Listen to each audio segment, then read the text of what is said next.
Assalamualaikum warahmatullahi wabarakatuh. Selamat pagi dan salam sejahtera saudara-saudara sekalian. Alhamdulillah pada pagi hari ini kita masih berkesempatan untuk melanjutkan studi kita mengenai linguistik ya. Lebih khusus lagi mengenai aliran linguistik atau teori linguistik. Baik, pada kesempatan pagi ini kita akan memfokuskan perhatian kita mengenai perbedaan antara aliran linguistik struktural dan aliran linguistik fungsional. Apa sih perbedaan antara aliran linguistik struktural dan aliran linguistik fungsional? Ada yang tahu? Banyak yang sudah tahu ya. Di sini saya akan menyampaikan khususnya bagi orang-orang yang belum begitu tahu mengenai perbedaan kedua aliran tersebut. Dilihat dari namanya aja sudah kelihatan bahwa aliran linguistik struktural yaitu adalah aliran linguistik yang fokus kajiannya itu mengenai strukturnya ya, struktur bahasa atau struktur kebahasaannya, yaitu struktur satuan kebahasaan yang ada.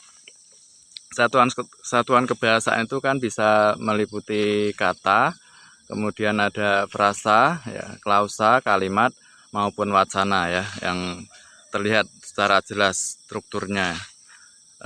Adapun linguistik fungsional itu linguistik yang fokus kajiannya atau perhatiannya itu pada fungsi, tidak lagi pada struktur ya. Jadi tidak terlalu memperhatikan strukturnya, walaupun ya ada perhatiannya juga sih terhadap strukturnya, tetapi lebih fokus ya perhatiannya itu pada fungsi kebahasaannya itu.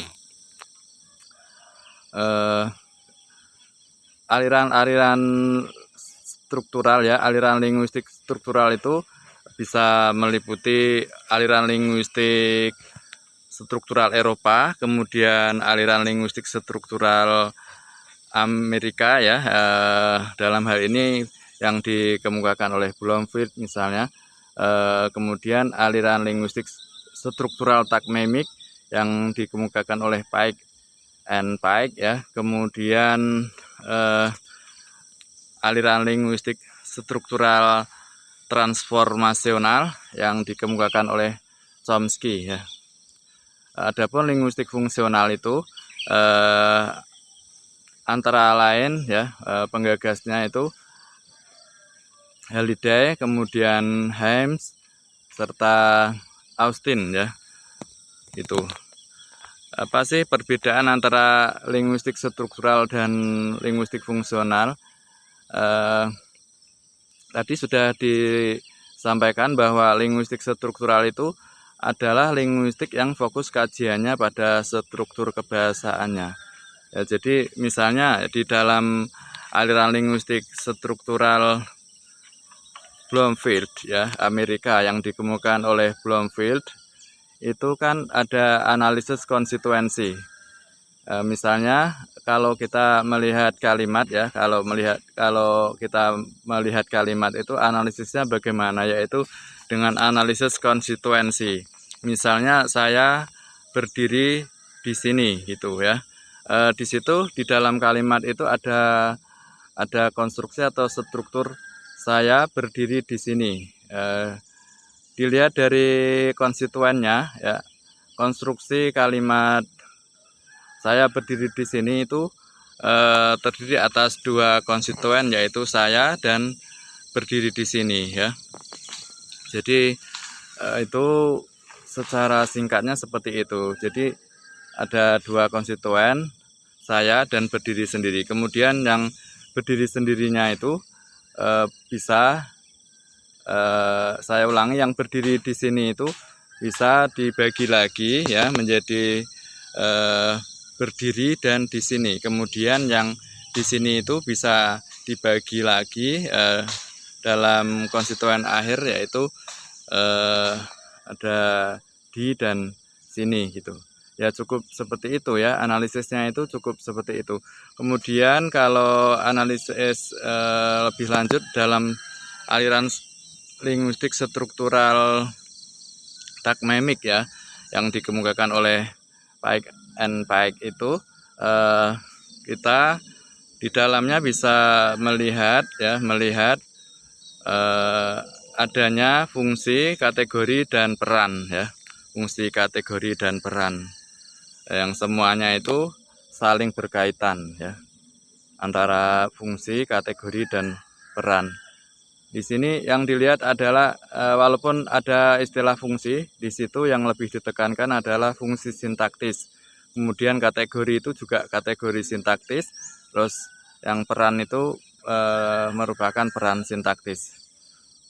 Kalau kategori itu tadi ada kategori primer dan kategori sekunder. Adapun yang fungsi dan peran itu ya sudah peran sintaktis dan kategori sintaktis, itu aja. Misalnya tadi yang ada kalimat saya berdiri di sini, itu bisa dilihat fungsi sintaktisnya ya. Fungsi sintaktisnya saya itu sebagai subjek ya, sebagai subjek, berdiri sebagai predikat, di sini sebagai keterangan ya. Kemudian dilihat dari kategorinya, saya merupakan nomina atau pronomina ya.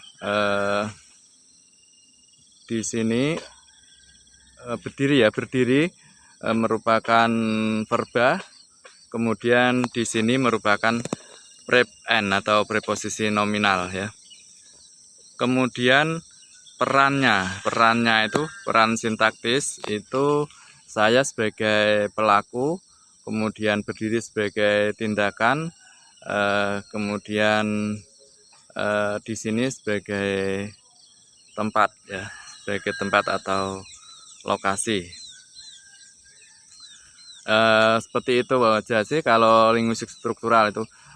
Kemudian kalau maksudnya linguistik struktural dynamic ya, itu cukup sederhana ya. Kemudian kalau linguistik struktural transformasional generatif, kita melihat kalimat saya berdiri di sini itu apa ya, dasar pembentuknya itu. Jadi kita melihat kalimat dasarnya. Apa kalimat dasar saya berdiri di sini? Ada yang tahu? Untuk menghemat waktu, kita jawab aja ya, bahwa kalimat saya berdiri di sini itu merupakan kalimat turunan yang kalimat dasarnya adalah saya berdiri ya. Di sini kita menggunakan pola kalimat dasar subjek dan predikat ya, saya berdiri itu.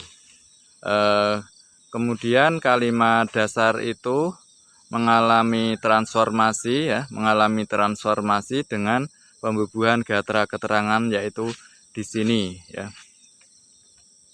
Itu berdasarkan pemikiran Chomsky ya, pemikiran Noam Chomsky, seorang linguis Amerika juga ya sebenarnya. Beliau itu selain sebagai seorang linguistik juga seorang politikus gitu. Baik, itu merupakan contoh analisis linguistik struktural ya. Adapun linguistik fungsional ya, linguistik fungsional itu kita di dalam analisis memperhatikan atau memfokuskan perhatian kita itu pada fungsi ya. Fungsinya itu bukan fungsi sintaktis lagi, melainkan fungsi situasional atau fungsi sosiolinguistis gitu ya. Misalnya saya berdiri di sini itu, kalimat saya berdiri di sini itu bisakah dijelaskan ya? Di sini itu di mana itu maksudnya itu? Kalau di sini itu saya di sekitar atau saya itu berada di kawasan kebun jeruk ya, misalnya. Kebun jeruk itu bukan bukan di Jakarta, yaitu ini di Semarang ya, kawasan kebun jeruk ini. Maksudnya ini di daerah kebun jeruk atau di ladang jeruk gitu ya. Jadi di lingkungan pertanian jeruk gitu. Di dekat lingkungan ini ada peternakan sapi juga ya, itu. Di sana ada peternakan sapi ya, peternakan sapi. Ya. Ini secara situasional itu seperti itu. Jadi nanti akan dilihat saya itu siapa, yaitu di sini saya itu imam ya. Saya itu imam, kemudian maksudnya penuturnya itu akan dilihat tuh siapa gitu. Kalau di mana, terus kapan gitu ya. Misalnya di mana tadi kan di sini itu udah ya, sudah disampaikan tapi belum lengkap. Di sini di daerah di sebuah kebun jeruk, tepatnya di wilayah desa kelurahan ya, kelurahan Patemon ya, kelurahan Patemon, atau lebih tepatnya di Duko Watusari, kelurahan Patemon, kecamatan Gunung Pati, kota Semarang. Ya, itu seperti itu ya. Jadi dijelaskan secara fungsional di sininya itu di mana gitu. Itu lokasinya ya. Jadi tadi siapa, menuturkan apa, di mana dan kapan. Nah, kapannya belum dijelaskan tadi, yaitu pada pagi hari ini gitu misalnya. Seperti itu ya. Itu jadi dilihat konteksnya ya. Konteksnya itu ada di mana, itu menurut pendapat Haliday ya. Bisa kita contohkan lebih lanjut ya, kalimat yang lainnya. Misalnya ada saya belum makan ya, saya belum makan. Kalau kembali misalnya kita lihat kalimat saya belum makan itu dalam strukturnya itu kan bisa dibagi dua tadi ya. Dilihat dari konstituennya itu bisa dibagi dua, ada saya dan belum makan, seperti itu. Kemudian kalau yang belum makan itu bisa dibagi dua lagi, yaitu belum dan makan. Nah, itu aliran kalau analisis konstituensinya cukup sederhana. Tapi kalau kita lihat secara struktural takmemis ya, itu ada dua gatra namanya, atau dua ruas. Ada dua gatra atau dua ruas kalimat, yaitu saya dan belum makan, seperti itu ya.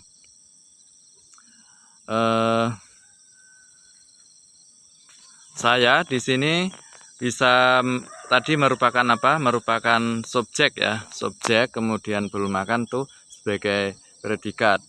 Kemudian kalau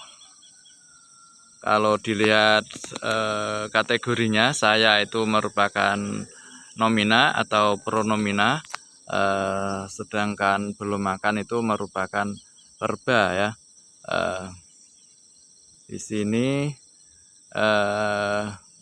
perannya ada saya itu sebagai pelaku, kemudian belum makan itu sebagai tindakan ya. Selanjutnya kalau analisisnya itu linguistik struktural transformasional generatif ya, saya belum makan itu bisa kita lihat kalimat dasarnya, yaitu saya dan kalimat dasarnya itu saya makan ya. Selanjutnya kalimat itu mengalami transformasi dengan adanya pembubuhan kata belum itu ya, yang merupakan bentuk negasi ya. Jadi transformasi dengan penegasian kalimat, seperti itu. Jadi saya di situ tidak ada tidak ada penegasian ya. Kemudian yang makan itu ada negasinya yaitu belum ya. Jadi di situ ada kalimat saya belum makan merupakan kalimat hasil transformasi gitu. Itu masih secara struktural ya. Tetapi kalau secara fungsional ya, kalimat saya belum makan itu tidak lagi menjadi kalimat, tetapi menjadi dipandang sebagai sebuah tuturan ya, sebuah tuturan. Apa beda antara kalimat dan tuturan? Kalau kalimat itu kan masih merupakan bahasa ya, kalau tuturan itu merupakan penggunaan bahasa. Jadi kalau kalimat itu belum ada yang menuturkan, kalau yang tuturan itu sudah ada yang menuturkan. Dalam hal ini siapa yang menuturkan, di mana gitu juga sudah jelas ya, kapan gitu. Jadi itu perbedaan antara kalimat dan tuturan. Kalau kalimat itu masih merupakan bahasa, bukan merupakan penggunaan bahasa. Kalau tuturan itu sudah merupakan penggunaan bahasa ya, jadi sudah digunakan oleh siapa, di mana, kapan, dalam situasi apa, dan sebagainya, seperti itu ya, sebagaimana yang ada di dalam teori Hymes ya, Delhaims yang berupa speaking itu ya, ada S-nya berupa setting and scene, kemudian ada P itu partisipan ya. Setting itu bisa berupa tempat maupun waktu, sedangkan scene itu berupa suasana ya, seperti itu. Kemudian P itu merupakan partisipan ya, itu bisa partisipan atau partisipan itu berupa penutur dan mitra tutur. Kemudian itu N ya, dan seterusnya ya. Tadi speaking itu ada 8 ya, 8 komponen tutur itu yang dikemukakan oleh Hymes, seperti itu. Jadi berdasarkan teori Hymes itu, kalau misalnya kita melihat saya belum makan itu, kalimat itu bisa dianalisis berdasarkan komponen tuturnya ya. Seumpamanya itu dikemukakan oleh anak kecil ya, anak kecil itu ya bisa misalnya saya belum maem, seperti itu. Biasanya kalau anak kecil itu kan bicaranya itu, makan itu bisa diganti dengan maem gitu kalau dilatih oleh orang tuanya itu. Aku durung maem gitu juga bisa ya. Jadi di dalam situasi yang bagaimana, dituturkan oleh siapa, itu konstruksinya bisa berubah ya. Saya belum makan tadi itu. Seperti itu contohnya ya. Kemudian kalau kita lihat secara fungsional lagi berdasarkan teori Austin ya, yang kemudian dikembangkan oleh Searle ya, itu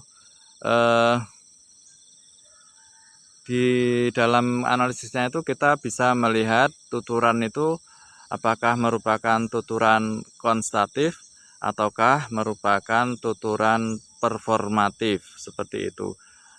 Tuturan konstatif itu merupakan tuturan yang dimaksudkan untuk menyatakan sesuatu, sedangkan tuturan performatif itu tidak sekadar dimaksudkan untuk menyatakan sesuatu, tetapi dengan menyatakan itu juga melakukan sesuatu. Kemudian tuturan konstatif itu bisa dijabarkan ya, saya ulangi, tuturan konstatif dan performatif itu kemudian dijabarkan lagi menjadi 3 tuturan, yaitu tuturan lokusi, tuturan ilokusi, dan tuturan perlokusi ya. Yang tadi yang konstatif itu terjabar ke dalam tuturan lokusi, kemudian yang performatif itu terurai ke dalam tuturan ilokusi maupun perlokusi, seperti itu. Jadi ada yang pertama ada 2, konstatif dan performatif, kemudian konstatif dan performatif itu dijabarkan lagi menjadi 3, yaitu tuturan lokusi, ilokusi, dan perlokusi.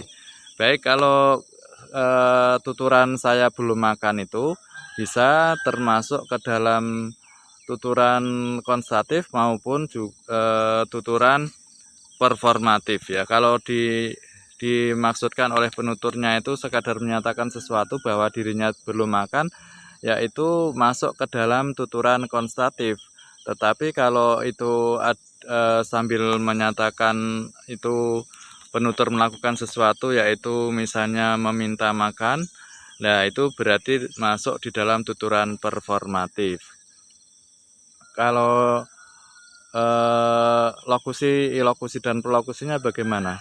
Ya, itu yang misalnya tuturan saya belum makan itu, kalau konteksnya itu konteks yang mendukung itu penutur sekadar menyatakan sesuatu, yaitu bahwa dirinya belum makan, itu termasuk di dalam tuturan atau tindak tutur lokusi ya.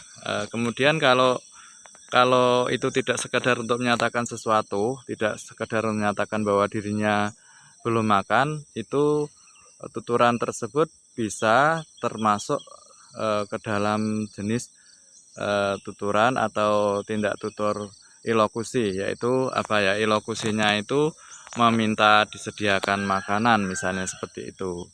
Bisa juga mengajak makan ya, mengajak makan, atau bisa juga minta ditraktir makan. Itu bergantung kepada lawan tuturnya ya, bergantung kepada lawan tuturnya. Misalnya juga situasinya, kalau di bulan puasa pagi-pagi gitu, misalnya yang menuturkan tuh laki-laki gitu, laki-laki dewasa, itu biasanya itu tidak apa namanya, tidak dimaksudkan untuk meminta disediakan makanan ya, tapi itu mungkin sekadar menyatakan diri bahwa dirinya itu belum makan gitu, karena kan bulan puasa gitu.